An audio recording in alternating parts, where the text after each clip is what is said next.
Hello, Benjamin here, and welcome to this new video on Python classes. In this tutorial, we will cover the basics of Python classes and see how they can be really useful. So, what is a class? A class is a blueprint that defines the structure and behavior of a custom data type. It allows you to create objects or instances of that class. Let's start by creating a simple class. We will create a class called Person, which will have a name and an age as attributes. Here's a simple Python code to define a person class. In this code, we have defined an init method, which is a special method called the constructor. It's called when we create a new object or instance of the class. The self keyword is a reference to the class instance itself, which allows us to access the attributes and methods of the class. Now let's create an object of our person class and print its attributes. Here's a Python code to create an instance of the person class. In this code, we have created an instance of the person class called Pwn by passing the name John and the age 25 as arguments.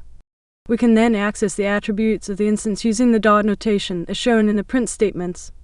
Now let's dive into advanced topics like inheritance and polymorphism. Inheritance allows us to create a new class that inherits the attributes and methods from our parent class. The new class is called a subclass or derived class, and the class from which it inherits is called the base class or superclass. In this example, we will create a subclass called employee that inherits from the person class.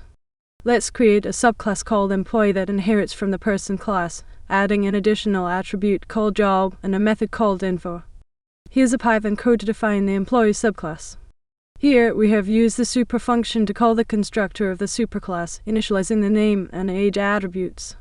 We've also added the job attribute and created an info method that prints the employee's information.